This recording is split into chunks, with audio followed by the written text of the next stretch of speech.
Let's head back to the voicemail of Truth and Reason. Yeah, hi, this is Ron from Cleveland. And just wanted to call in and kind of ask you guys, why do you think we're keeping Kevin Stefanski as head coach? He hasn't shown me anything that would separate him from any other team that finishes in the last place.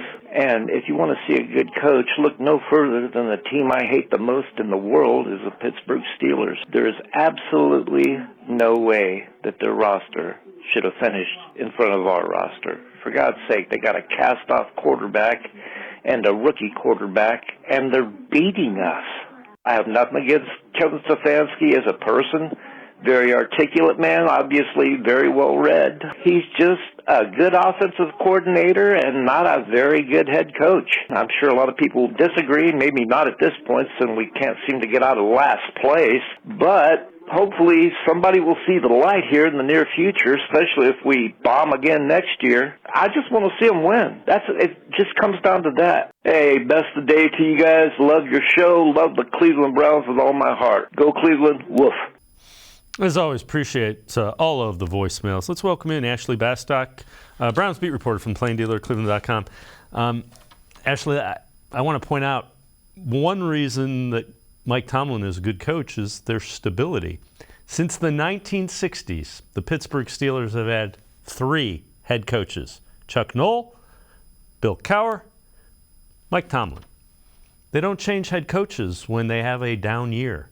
Well, they don't have many down years, but and again, I get it. It's been 2 disappointing seasons in a row, and the fan base is becoming more divided on Kevin Stefanski.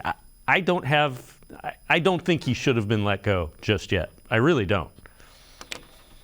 Yeah, I don't either. And I think the bottom line is the Browns have to give him a chance to call plays for Deshaun Watson for a full season and show that he can run this offense. You know, Deshaun Watson has been very honest that Kevin Stefanski was a big part of the reason he chose to come to the Browns out of all the teams that were pursuing him because of the meeting they had before he agreed to be traded here. I do think that looking at his trajectory, like obviously you have the Coach of the Year win in his first year, but this is very much a what have you done for me lately kind of league, which is fair. But I do think given all of the turmoil he's dealt with the last 2 years, he deserves a chance this season to see what he can do. And I definitely think when we go into next season, I think for me, it's almost like going into next season, the way we talked about Joe Woods this year is going to kind of be how we talk about Kevin Stefanski next year. Like, after 2023, 2023 to me is really his chance to prove that he can work with Deshaun Watson, because I think the reality of the situation is when you pay a quarterback $230 million, that is that quarterback's team now. So it's all about working with Deshaun Watson and showing you can win with him. Yeah, and it's going to look different. They're going to you don't pay a quarterback $230 million to be a run-oriented team. That would be insane. Yeah, and I think that's this interesting dichotomy because of how the Browns were built up until this point. Like, they were built to run the football. They have 2 of the highest paid pulling guards in the NFL.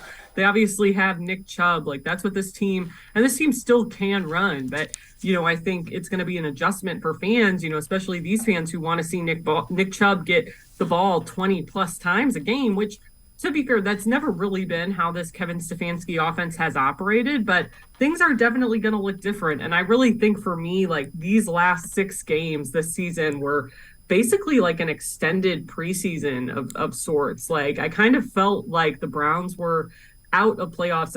We talked about this on our Orange and Brown Talk podcast. The turning point for me was that loss to Miami. It just felt like this was going to be another lost season. So I think I kind of looked at it like preseason and what can they get to work in this system with Deshaun as quarterback. And next year is the time to prove that with him available for all 17 games that you can win with him and make a playoff push. Yeah, and again, there will be some pressure to win, and there should be pressure to win next season on Kevin Stefanski and the Browns.